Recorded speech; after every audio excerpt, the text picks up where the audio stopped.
We will now write the equation of a circle which has the points P and Q as the endpoints of the diameter.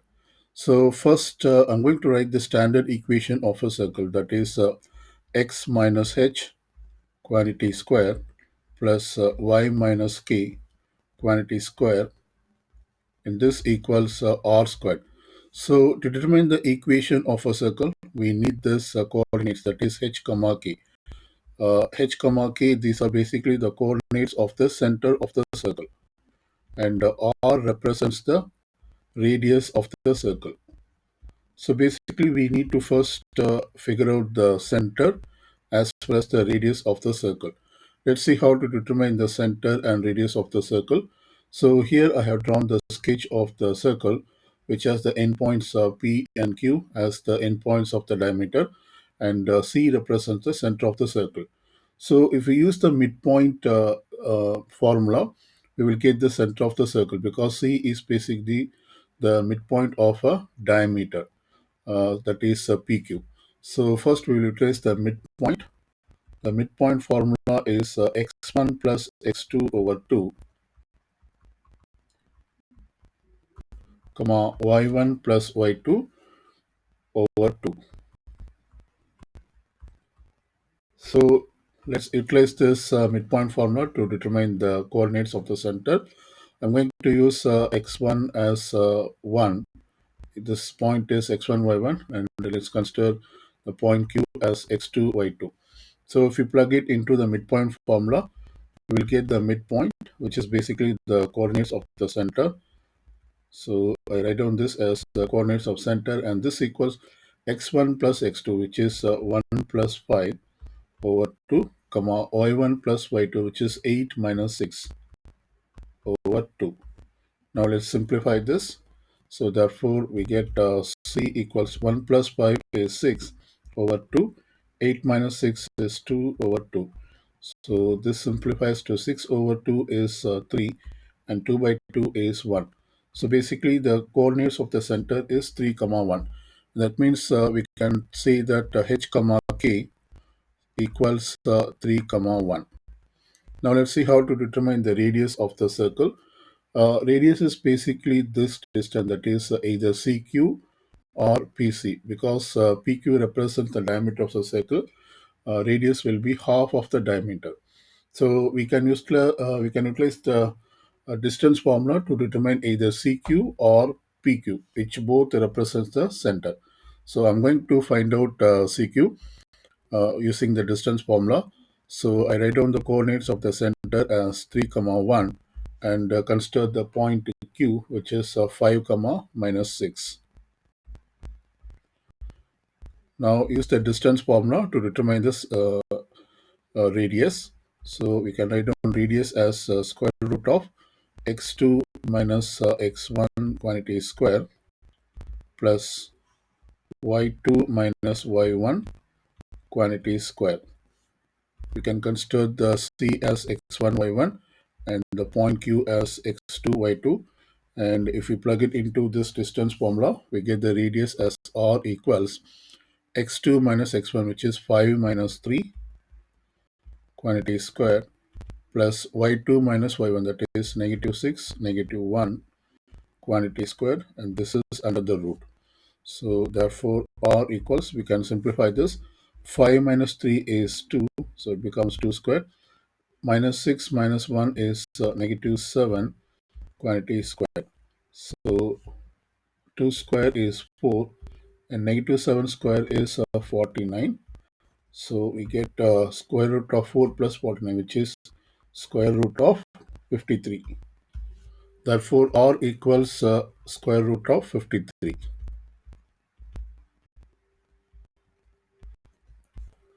So now we have determined the center as well as the radius of the circle. We can plug it into the standard equation of the circle to determine the equation of the circle. So first let me write the standard equation of the circle, which has center h comma k and radius r. So this is the one, r squared, and we know the h comma k is 3 comma 1. So we can plug it h comma k, or the values of h and k into this equation. I'm going to plug in h equal to 3. So therefore this becomes x minus 3 quantity square plus k equals 1. So y minus 1 quantity square, and this equals r equals under the root of 53 and this quantity square. So this equals square root of 53. When you square it up, the square root will cancel. So we will get only 53. So therefore the equation of the circle is x minus 3 quantity square plus y minus 1 quantity square, and this equals 53. So we have found the equation of the circle given the endpoints of the diameter. We will now determine the x-intercept and y-intercept of the equation of the circle which we found in part A. So to determine the x-intercept, we plug in y equal to 0 into the equation of this circle. So when we do that, we get x minus 3 quantity squared plus I'm replacing y as 0. So therefore it becomes 0 minus 1 quantity squared, and this equals 53. Now I'm going to expand this using the algebraic identity, that is a minus b quantity squared. This equals a squared plus b squared minus 2ab. So therefore x minus 3 quantity squared equals x squared plus b is 3, so that is 3 squared minus 2 times of a times b. A is x and b is 3. So plus negative 1 square is 1, and this equals 53. We will simplify this. So therefore this equals x squared plus 9 minus 2 times of 3 is 6. So 6 times of x is 6x plus 1 equals 53. You can simplify this further and write it in quadratic form. So I write down this as x squared minus 6x, 9 plus 1 is 10. And if you subtract this 53 from both sides, we get 10 minus of 53, which is negative 43. And this equals 0. So basically we get a quadratic equation. We can solve this using the formula method because this is not factorable. So we will solve it using the formula method. In formula method, we identify a equal to 1, which is the coefficient of x squared, and b equal to negative 6, which is the coefficient of x, and c is the constant term, which is negative 43. And therefore, according to the quadratic formula, we find x as negative b plus or minus b square minus 4ac under the root divided by 2a. So let's plug in the a, b, and c into this formula. So we say x equal negative b. If b is negative 6, negative b will be positive 6 plus minus b square, which is negative 6 quantity square, minus 4 times of a is 1 and c is negative 43. And this should be under the root divided by 2 times of a is 1. We can further simplify this. So we say x equals 6 plus or minus negative 6 square is 36, and then we have negative times negative is positive. We then multiply 4 times of 1 is 4, and 4 times of negative 43, that is 43, and this equals 172. Because we have already taken care of these two negatives, that is negative times negative is positive. So that's what I have put here, and this is under the root over 2. We will simplify this. So this equals 6 plus or minus 36 plus 172 is 208, and this should be under the square root over 2. So this gives two solution, that is 6 plus square root of 208 over 2 comma 6 minus 208 under the root over 2. We can plug this into the calculator, and we approximate to one decimal place value. So it gives 10.2 comma minus 4.2. So these are the x-intercepts of the circle. We will now determine the y-intercept of the equation of the circle. So for this, we have to put x equal to 0 into the equation of this circle. And when we do that, we get 0 minus 3 quantity square plus y minus 1 quantity square, and this equals 53. So let's simplify this. 0 minus 3 is minus 3, and negative 3 quantity square is positive 9.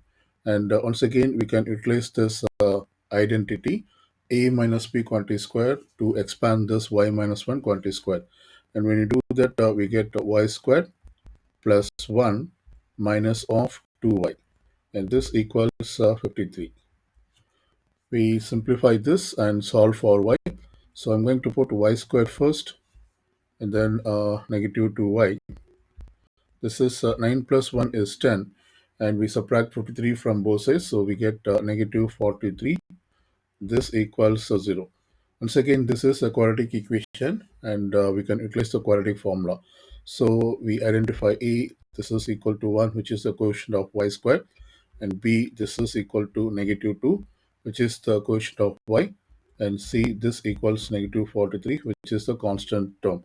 So we determine y using the quadratic formula, that is y equals negative b, b equal to minus 2, so negative b equals 2, plus or minus b square, which is negative 2 quantity square, minus 4 times of a times of c, which is negative 43, and this has to be under the root divided by 2 times of a, which is 1. So let's simplify this. So this equals 2 plus or minus negative 2 square is 4, and first I multiply this negative and this negative, which becomes positive. So I put positive, and 4 times of 1 is 4, and 4 times of 43 is 172. So we will get 2 plus or minus 176 under the root over 2. And so we get two solutions, that is 2 plus 176 under the root over 2, comma 2 minus 176 under the root over 2.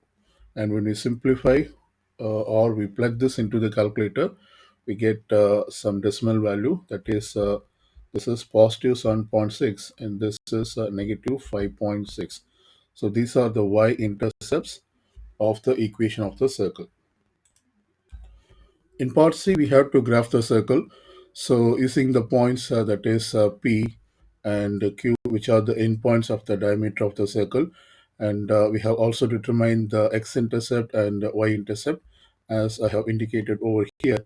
So we just have to plot the points P and Q as well as x-intercept, y-intercept, and on the coordinate axis, and connect through all these points, you will get a graph of the circle. So which I have done over here, and I have indicated all the information, that is C is the center of the circle. Therefore, this is the graph of the circle.